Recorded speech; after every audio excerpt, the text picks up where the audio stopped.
स्वास्थ्य जीवन के हर खुशी का आधार है।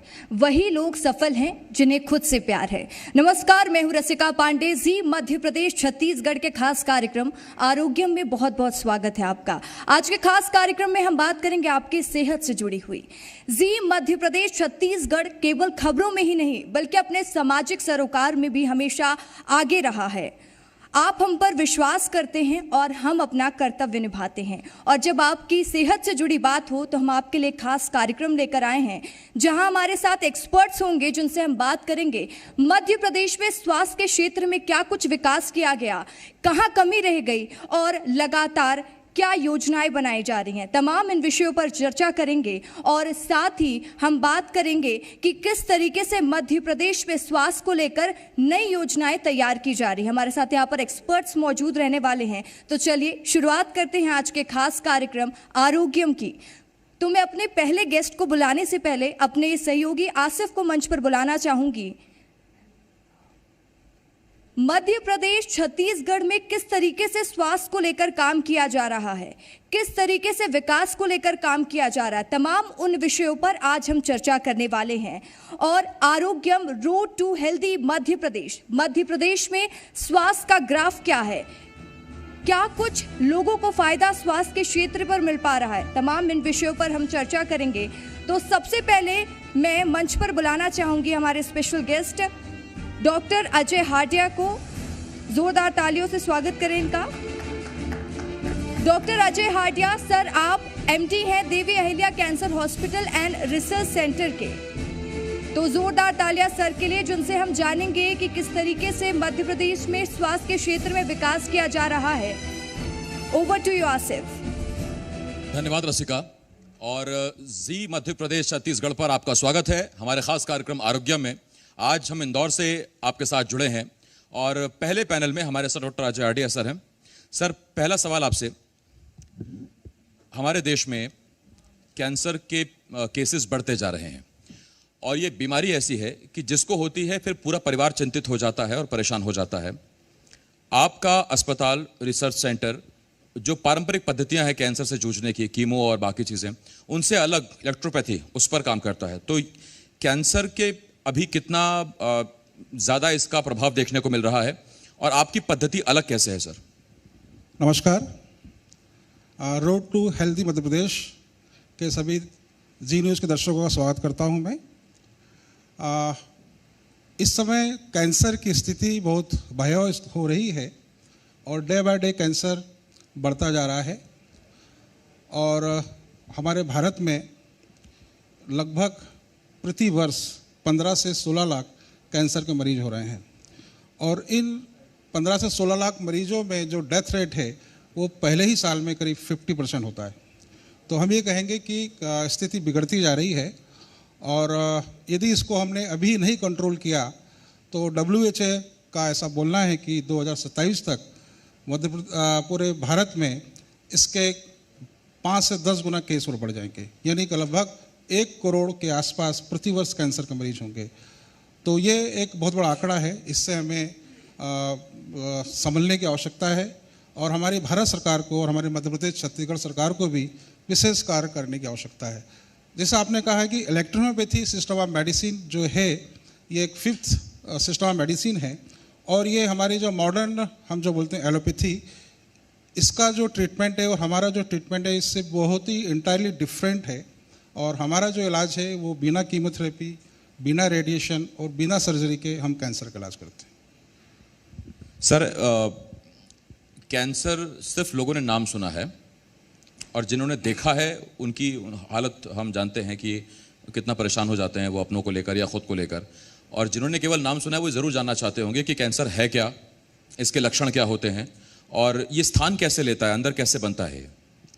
देखिए, सामान्य स्थिति में मैं कहना चाहूँगा कि हमें जब इस कैंसर की जो शुरुआत होती है तो हमें इसके बारे में पता ही नहीं होता है। एक सिम्टम्स के रूप में हमारे शरीर में आता है और जब कैंसर होता है उसके 6 महीने या साल भर पहले से ही हमारे शरीर में कैंसर आ चुका होता है और कैंसर एक छोटी सी नोट के रूप में, एक लीजन के रूप में, एक गांठ के रूप में, एक छाले के रूप में आता है।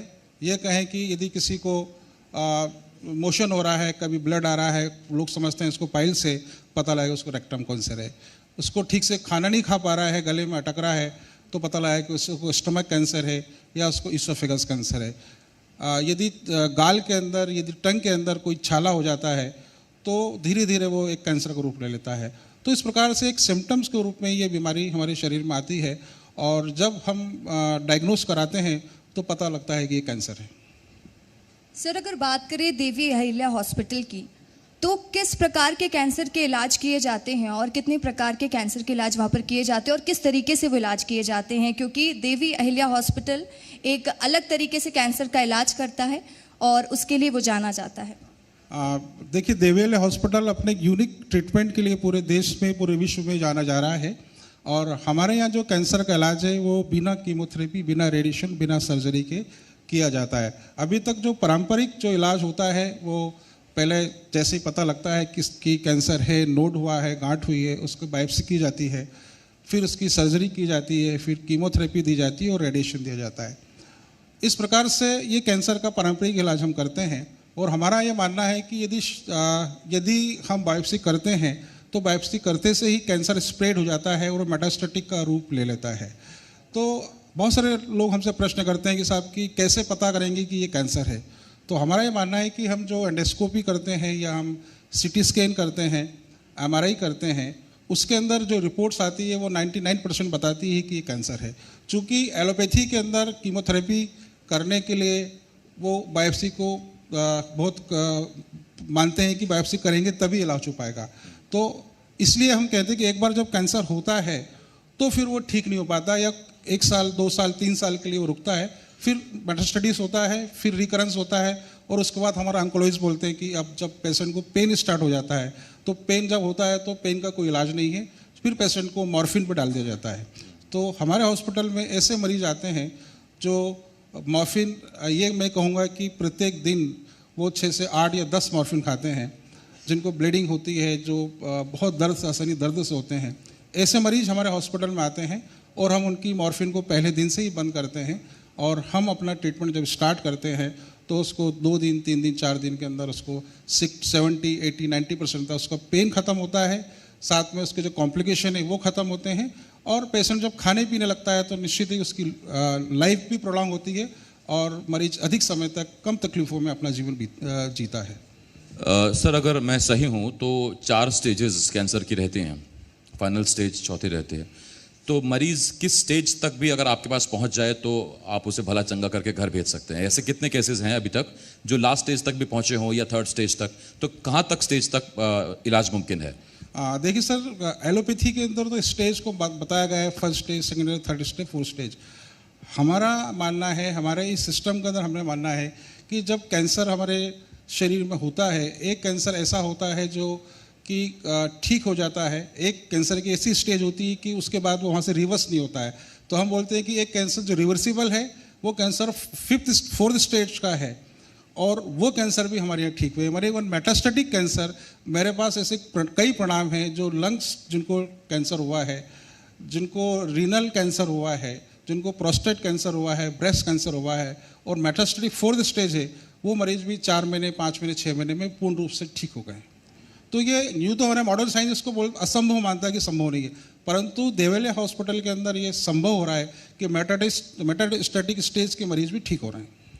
सर, आपका हॉस्पिटल इलेक्ट्रो होम्योपैथी बेस्ड है, इस तरीके से वहाँ पर इलाज किया जाता है, लेकिन सर कहा जाता है कि कैंसर जब 2nd स्टेज में पहुँच जाता है तो वो बढ़ता ही जाता है और होम्योपैथी धीरे धीरे असर करती है। तो सर ये कितना कारगर है और कितना साबित हो रहा है, कितना प्रैक्टिकल है सर?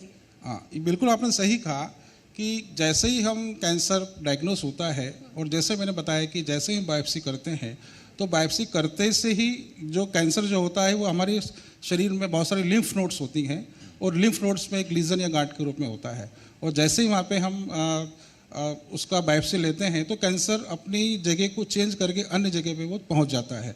तो हम कहते हैं कि वो मेटास्टेटिक स्टेज में हो गया है। तो वो 3rd स्टेज, 2nd से वो 3rd में आता है, 3rd से 4th में आता है और 4th से 5th में आता है और पेशेंट की डेथ हो जाती है। हमारे इस सिस्टम के अंदर हम जब ट्रीटमेंट करते हैं तो हमारा जो ट्रीटमेंट है 4th स्टेज केस को वो 3rd स्टेज में लाता है, 3rd से वो 2nd में लाता है और पेशेंट क्योर हो जाता है। तो इस प्रकार से इलेक्ट्रोहोम्योपैथी सिस्टम ऑफ मेडिसिन, क्योंकि हमारा जो इलाज है वो पूर्ण रूप से प्रिवेंटिव इलाज है, पैलेटिव इलाज भी है और क्यूरेटिव इलाज भी है। मतलब हम पैलेटिव ट्रीटमेंट भी कैंसर का दे रहे हैं, साथ में कैंसर को क्योर भी कर रहे हैं। ये डिपेंड करता है कि मरीज का कितना इम्यून सिस्टम बचा हुआ है, उसी पे सब चीज़ डिपेंड करती है। बहुत आसान शब्दों में मैं अपने दर्शकों के लिए आपसे पूछना चाहता हूं सर, जैसे कीमो की क्या पद्धति है, कीमो कैसे दिया जाता है वो पता है जो इलाज करा रहे हैं या जो उनके तीमारदार हैं। इलेक्ट्रो होम्योपैथी में क्या हम दवाओं का इस्तेमाल करते हैं या ड्रिप के ज़रिए से कुछ दवाइयाँ दी जाती हैं? ये इलेक्ट्रो होम्योपैथी में आप कैसे इलाज करते हैं sir? Sir, electropathy system of medicine ये हर्बल ट्रीटमेंट है। इसमें प्लांट्स का हम लोग कोहेशन मेथड से एक्सट्रैक्ट निकाल के और प्लांट्स के जो अल्कलॉइड्स या केमिकल्स होते हैं उसको हम इतना प्यूरिफाई करते हैं कि उसमें से वो चीज़ें निकाल देते हैं, और उस प्लांट्स की एनर्जी जो होती है वो मेडिसिन्स में होती है। तो उस मेडिसिन्स को हम डाइल्यूशन के रूप में, लिक्विड फॉर्म में और पिल्स फॉर्म में पेशेंट्स के हम जिस पार्ट में कैंसर है वहाँ हम लगाते हैं। जैसा आप देख रहे हैं चार्ट यहाँ लगा हुआ है 7 चक्रों वाला, तो वो जो 7 चक्र होते हैं उस पर हमारी मेडिसिन्स को हम लगाते हैं। तो इसके लगाने से ही जो हमारी नर्व्स होती हैं वो कंट्रोल हो जाती हैं और उसके फंक्शन को वो रेगुलेट कर देती हैं और कैंसर वहाँ से ठीक होना स्टार्ट होता है। तो मैं कहूँगा कि electropathy system of medicine energy based science है, और एनर्जी का यदि हम सर्कुलेशन बढ़ा देंगे तो ये कैंसर को ठीक करता है। सर, महिलाओं से जुड़ा मेरा एक सवाल है, ब्रेस्ट कैंसर जो बहुत आम हो चुका है आजकल, तो महिलाओं के वो शुरुआती लक्षण क्या होते हैं सर जिससे आइडेंटिफाई किया जा सकता है कि ब्रेस्ट कैंसर है, और इलेक्ट्रो होम्योपैथी से उसको आप कैसे ठीक करते हैं? ये बहुत ही अच्छा आपने प्रश्न किया है, और आज के समय में देख रहा हूँ कि हमारी जो लेडीज़ से महिलाएं हैं इन्हें सर्विक्स कैंसर, यूट्रस कैंसर और ब्रेस्ट कैंसर की बहुत ज़्यादा केसेस देखने मिलते हैं। और इसका जो मुख्य वजह ऐसा देखने में जाता है कि हम लोग हार्मोन पिल्स का और ये सब चीज़ों का इस्तेमाल करते हैं, ब्रेस्ट फीडिंग बच्चों को नहीं समय से कराते हैं। तो ये क्या होता है कि वहाँ से एक छोटी सी नोट बन जाती है और धीरे धीरे पता लगता है कि हम ये देख रहे हैं कि हमारे पास जो यंग लेडीज़ जिनकी एज 28 साल, 30 साल, 32 साल है, जिनका एक बच्चा है, उन्हें ब्रेस्ट कैंसर हो रहा है। जबकि ब्रेस्ट कैंसर आज से 10 साल पहले 50 साल के बाद होता था, परंतु इस समय अर्ली स्टेज में ये कैंसर हो रहा है। और ब्रेस्ट के अंदर कहीं भी छोटी सी नोट दिखती है तो जो महिलाएं होती हैं उन्हें फील हो जाता है कि यहाँ पे नोट है, परंतु वो अपने डर के मारे या ये कहेंगे कि वो बोलने में शर्माती हैं, अपने हस्बैंड को भी नहीं बता पाती हैं कि ये तकलीफ़ है, और पता लगता है कि वो नोट 6 महीने साल भर बाद वो कैंसर के रूप में हो गई। पहले तो बिनाइन होती है, परंतु बाद में जो पेन स्टार्ट होता है, वहाँ से कोई लीकिंग स्टार्ट हो जाता है, पस आने स्टार्ट होता है, तब बताते हैं कि मुझे ये तकलीफ़ है। और हम तब उसकी मेमोग्राफी कराते हैं, सीटी स्कैन कराते हैं, तो पता लगता है कि 3rd स्टेज कैंसर है। क्योंकि ब्रेस्ट कैंसर हमेशा मेटास्टेटिक स्टेज का कैंसर होता है, कि ब्रेस्ट कैंसर है मतलब मेटास्टेटिस। ठीक सर, जो पारंपरिक पद्धतियां हैं कैंसर को ठीक करने की, कीमो और रेडिएशन, इनके साइड इफ़ेक्ट्स बहुत हैं। कीमो शुरू हुआ, आपके सारे बाल चले जाएंगे, फिर शरीर पर उसके प्रभाव दिखने लगते हैं। तो इलेक्ट्रो होम्योपैथी, उम्मीद तो हम यही कर रहे हैं कि क्योंकि होम्योपैथी से जुड़ी हुई है तो कोई साइड इफेक्ट इसका होना नहीं चाहिए। तो इलेक्ट्रो होम्योपैथी में मरीज़ जब दवाइयाँ खाता है, कुछ साइड इफेक्ट्स उसको रहते हैं या नहीं रहते सर? नहीं सर, हमारे मेडिसिन के लेने से किसी भी प्रकार का कोई भी साइड इफेक्ट नहीं है। जैसे मैंने बताया कि ये प्लांट्स का एक्सट्रैक्ट है और हम इसके अल्कलॉइड्स को निकाल देते हैं, केमिकल्स को निकाल देते हैं, तो इसमें केवल एनर्जी है, और एनर्जी होने की वजह से इसमें किसी प्रकार का कोई भी साइड इफेक्ट नहीं है। हमने हमारी मेडिसिन को गवर्नमेंट लैब में भी हमने टेस्ट कराया है, और वहाँ भी उन्होंने बताया कि इसके अंदर कुछ भी इंग्रेडिएंट नहीं पाया जाता है, केवल इसमें एनर्जी है। तो साइड इफेक्ट नहीं है, और इम्यून सिस्टम को हमारी मेडिसिन बढ़ाती है। हमारे पास ऐसे पेशेंट आते हैं जो कीमोथेरेपी, रेडिएशन ले चुके होते हैं, और उस स्टेज में उन्हें बहुत तकलीफ होती है, और हमारा ट्रीटमेंट लेते से ही उन पेशेंट्स की इम्यूनिटी बढ़ती है, और पेशेंट का जो भी तकलीफ होती है, कॉम्प्लिकेशन होते हैं, वो ठीक होना स्टार्ट होते हैं, और वो उनकी अपनी लाइफ प्रोलॉन्ग कर लेते हैं, और कई बार वो केस से क्योर भी हो जाते हैं। सर, जब इतने सारे फ़ायदे आपने बताए अभी होम्योपैथी के, इलेक्ट्रो होम्योपैथी के, आप अपनी तरफ से कोशिश कर रहे हैं और हम भी बहुत कोशिश कर रहे हैं कि इस पद्धति को लोगों तक पहुंचाएं। हर मंच से हम जब आप आते हैं तो बताते हैं कि इसके फ़ायदे क्या हैं, साइड इफ़ेक्ट्स नहीं है। तो इसका प्रचार हो रहा है, प्रसार हो रहा है, लोग आ रहे हैं आपके पास, वो जो पहले कीमो की तरफ, रेडिएशन तरफ जा रहे थे, वो आपसे आकर मिलते हैं कि हमको ये पद्धति चाहिए? हाँ बिल्कुल सर, बहुत इस समय तो अवेयरनेस बढ़ रही है, और मैंने ये भी देखा है कि ऐसे बहुत सारे मरीज़ हैं या ऐसे बहुत सारे फैमिली हैं जिनके घर में कोई कैंसर का मरीज हुआ है और कैंसर की डेथ कीमोथेरेपी रेडिएशन की बात हो गई है तो उन्हें लगता है कि ये एलोपैथी से ठीक नहीं होगा, तो कहीं ना कहीं गूगल सर्च करते हैं और हमारा नाम वहाँ पे आता है। और ऐसे मरीज आते हैं जिन्होंने बायोप्सी नहीं कराई होती है और हमारे आते हैं, तो निश्चित ही कि उनको बहुत जल्दी हमारी मेडिसिन आराम देती है और उसको उस डिसीज से क्योर भी कर देती है।